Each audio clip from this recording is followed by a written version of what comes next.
1.0 a vaincu le diable. C'est pourquoi sa résurrection est une explosion. Car si je peux te vaincre par ma mort, qu'est-ce que je te ferai par ma vie? Si la mort de Christ nous donne la victoire sur le diable, alors la vie de Christ. Il a préféré l'opprobre de Christ qu'avoir le château de Pharaon. Et il avait un appel, mais n'avait pas la puissance de l'appel. Oui, j'aime quand Dieu parle des hommes puissants quand ils étaient impuissants. Ça encourage les impuissants à croire qu'ils seront puissants.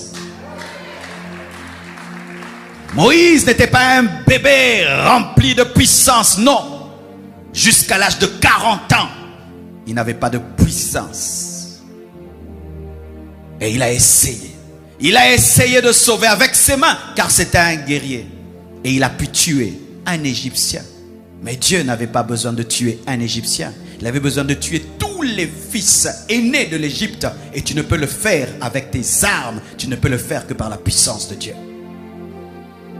Il y a un temps dans nos vies, nous sommes comme ce Moïse qui cherche à libérer Israël avec ses mains. Où tu veux répondre à l'appel de Dieu avec ta force, ton intelligence. Tu essayes, on te chassera dans le désert. On ne répond pas à l'appel de Dieu naturellement, car l'œuvre de Dieu est surnaturelle. On ne répond pas à l'appel de Dieu avec ses muscles. Il te faut la puissance. On ne répond pas à l'appel de Dieu avec son âme. Je suis en colère, je vais délivrer. Il faut la révélation. Et il essaye, il tue. Et on le découvre. Et Moïse s'enfuit. Le grand Moïse s'enfuit. Et c'est là que Dieu commence à le briser, à le tailler. Avant ta plénitude, il y aura ton brisement. Dieu, avant de remplir un homme, le vide. Dieu, avant d'élever un homme, le taille et le façonne. Et c'est que tu es en train de vivre, ou tu es en train de fuir tes adversaires. Il y a des situations qui te font fuir. C'est ton école, car Dieu t'humilie avant de t'élever. Et je bénis Dieu que tu sois en train de fuir certaines choses. Demain, tu les affronteras, mais avec la puissance de Dieu. Oui, tu reviendras au même endroit, rempli de l'esprit, revêtu de puissance. Et là où tu as fui, tu parleras et tu agiras. De la même manière que Pierre a fui devant les femmes et il a renié Jésus-Christ devant les femmes. Il est revenu et il a parlé de Jésus-Christ à plus de 3000 hommes. Tu reviendras au même endroit. Le lieu qui t'a fait trembler, tu le verras trembler. Je te prophétise, mon frère. Le lieu qui t'a fait trembler, tu le verras trembler. Les hommes qui t'ont effrayé, tu leur parleras avec assurance. Parce que tu auras une intelligence supérieure. Et tu auras une connexion avec le Dieu du ciel. Oh,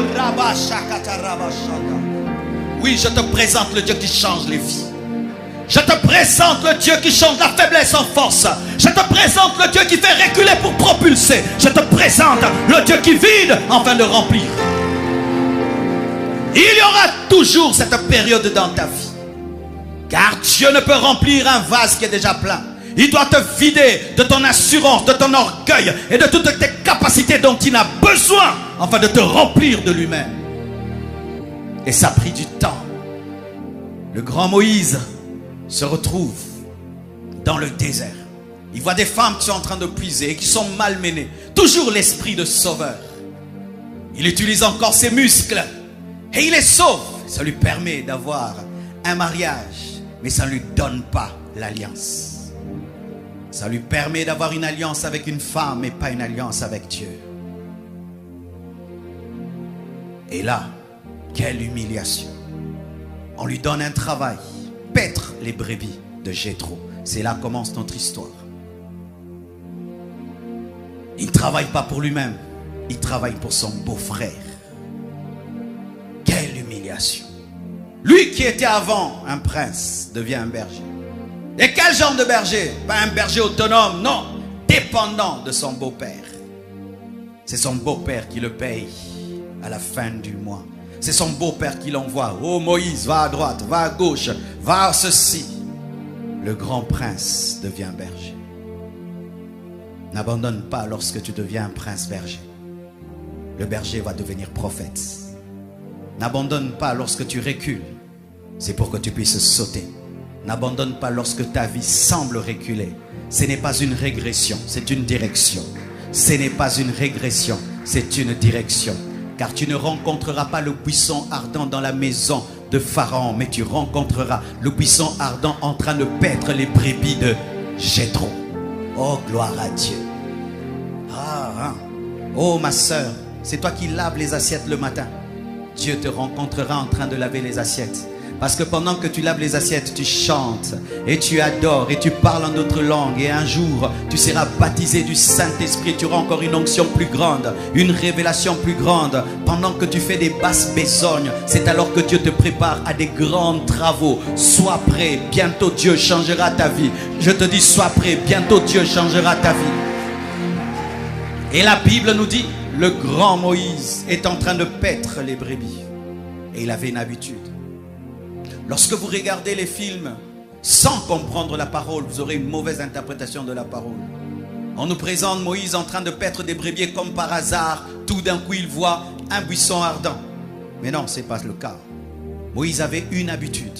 C'est que lorsqu'il allait paître les brebis, il en profitait pour aller à la montagne de Dieu, à Hébron. C'était une habitude. Il aimait aller à la montagne. Mais il n'avait pas de grandes expériences lorsqu'il allait à Horeb, plutôt à Horeb. Mais il allait. Chaque fois qu'il paissait les brebis, il en profitait aussi pour aller à la montagne d'Horeb. Moïse faisait paître le troupeau de son beau-père, le sacrificateur de Madian. Et il mena le troupeau derrière le désert et vint à la montagne de Dieu, à Horeb. Et vint, c'était volontaire. C'était volontaire. Et la Bible nous dit que lorsqu'il est allé à la montagne de Horeb, ce n'est pas qu'il y avait l'apparition. Il est allé sans l'apparition pour avoir l'apparition. Qu'est-ce que je veux t'enseigner, mon frère? Continue dans tes programmes de prière. Même si tu ne vois rien, un jour tu verras quelque chose. Continue à jeûner comme tu jeûnes. Un jour tu verras quelque chose. Continue à aller au rêve. Un jour tu auras une apparition. Continue à prier à 4 h du matin. Un jour tu auras une apparition. Continue à prier à 9 h, à 10 h. Je ne connais pas ton programme, mais un jour le naturel sera changé en surnaturel. Oh, donne-moi un amen. Des fois il faut avoir la monotonie pour vivre la transformation. Car la vie est aussi tenue par la monotonie. La respiration est monotone mais te fait vivre. Le cœur est monotone mais il te fait vivre. Tes poumons sont monotones mais te font vivre. Des fois il faut être monotone pour entrer dans la transformation. Tu vas au rêve, tu vas au rêve, tu vas au rêve, tu vas au rêve. Et un jour, buisson ardent.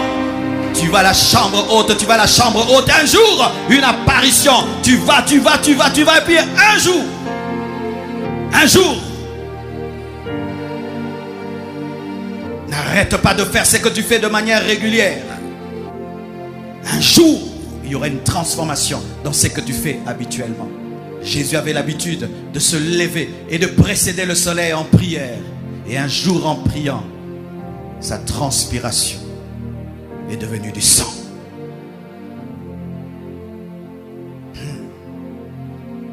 L'ange de l'Éternel lui apparut dans une flamme de feu, au milieu d'un buisson. Moïse regarda, et voici le buisson était tout en feu, et le buisson ne se consumait point. Moïse dit, je veux me détourner pour voir quelle est cette grande vision, et pourquoi le buisson ne se consume point. Moïse était un curieux. Moïse était un curieux. Frère, la présence de Dieu exige la curiosité. Soyez curieux lorsque vous êtes dans la présence de Dieu. Tu commences à prier et depuis que tu es chrétien, tu n'as jamais senti un feu commencer sur ta tête et toucher tout ton corps, couler sur tout ton corps. Tu sens comme une huile de feu sur ta tête et qui coule sur tout ton corps. C'est la première fois. Et toi, quand tu vis ça, tu dis amen. Non, reste là. Cherche à savoir c'est quoi. Père, c'est quoi que je sens? Père, c'est quoi que je sens? Depuis que je suis chrétien, j'ai jamais senti ça. C'est quoi, Seigneur? Il va te dire, mon fils, c'est la nouvelle dimension de ma puissance dans ta vie. J'étais oint pour aller à tel endroit, prêcher ma parole. Et tu vas, tu prêches des signes, des prodiges et des miracles. Et tu prêches encore des signes, des prodiges et des miracles. Et ta vie est transformée. Tu pries, tout d'un coup, tu as le feu au niveau de ta main. Tu ressens le feu au niveau de ta main. Et puis tu dis amen. Dis, Seigneur, qu'est-ce qui arrive à mes mains? Pourquoi je sens ce feu? Je t'ai donné un don de guérison, un don de miracle. Va imposer les mains malades et les malades seront guéris. Soyez des curieux, soyez des curieux, soyez des curieux dans la présence de Dieu. es en train de prier, tout d'un coup, il y a un vent qui remplit ta chambre. N'arrête pas, reste là, dis Seigneur, qu'est-ce qui se passe? Moïse voit un buisson en feu et qui ne se consume pas. Il ne rentre pas pour dire, Madian, j'ai trop, mais j'ai vu quelque chose. Non, il va d'abord vérifier. Il va vérifier. Un ange t'apparaît. Vérifie. Tu es un ange de Dieu ou un ange du diable? Mais pourquoi tu me poses cette question? Parce que la Bible me dit que je dois vérifier. Soyez des curieux. Quand tu es dans la présence de Dieu, une petite expérience peut bouleverser toute ta vie. Mais ton problème, c'est que tu t'en vas avant que Dieu n'ait fini. Tu quittes avant que Dieu n'ait fini. Dieu attend que tu poses des questions, tu ne poses pas des questions. Allez dans la présence de Dieu avec des questions. Avec des versets bibliques. Seigneur, j'ai lu, je n'ai pas compris. Seigneur, pourquoi j'existe? Pourquoi tu m'as créé? Pourquoi telle chose dans ma vie? Est-ce qu'un chrétien peut avoir des liens de famille? Comment ma vie ressemble à la vie des autres frères de ma famille qui sont des païens? Pose des questions et tu auras une révélation que personne ne peut bouger. Tu auras une assurance que personne ne peut bouger. Tu auras une connaissance que personne ne peut bouger. La curiosité, la soif, soyez des curieux spirituellement. Tu prends ta Bible, tu vas avec dans la présence de Dieu. Dieu, aujourd'hui tu vas m'expliquer. Mes frères et sœurs, Moïse était un curieux. Regardez même, Dieu lui a révélé des grandes choses. Dieu a fait avec lui des grandes choses. Mais il vient quand même dire à Dieu, si j'ai trouvé grâce à tes yeux, fais-moi voir ta face. C'était un insatisfait. Il voulait plus, et encore plus, et encore plus, et encore plus, et encore plus. L'ange de l'Éternel lui apparut dans une flamme de feu, au milieu d'un buisson. Moïse regardait et voici le buisson était tout en feu et le buisson ne se consumait point. Moïse dit, je veux me détourner pour voir. Il oublie les moutons et il cherche maintenant à comprendre le buisson ardent. La présence de Dieu réclame que tu bouleverses tes programmes pour chercher Dieu. C'était le programme brebis, ça devient le programme buisson ardent. Mon frère, tu ne peux pas diriger toutes tes journées. Un jour, Dieu viendra dans ta journée afin de prendre le contrôle de ta journée et tu dois le laisser faire. C'est une journée comme toutes les autres, mais un jour, tu ressens toi un besoin de prier encore plus longtemps. Arrête de respecter ton agenda. Abandonne ton agenda. Entre dans l'agenda de Dieu et Dieu te bouleversera. Il se détourna. Il mit de côté les brebis. Et là, c'était la recherche du buisson ardent. Ton problème, c'est que tu es tout le temps avec les brebis. Tu es tout le temps avec tes brebis. Tout le temps brebis. Tout le temps mon programme, mon agenda. Le buisson ardent bouleverse le programme du berger. Le buisson ardent bouleverse le programme du berger. Et il en fait un prophète. Et certains ici, tu as toujours eu le projet. Moi dans la vie, je serai pilote. Moi dans la vie, je serai homme d'affaires. Frère, le buisson ardent va te révéler que tu n'es pas un homme d'affaires, ni un médecin, mais tu dois être un militaire, ou tu dois être un pasteur, un docteur. Tu dois être quelqu'un d'autre. Oh, donne-moi la main. Tu ne peux pas rencontrer Dieu, rester le même.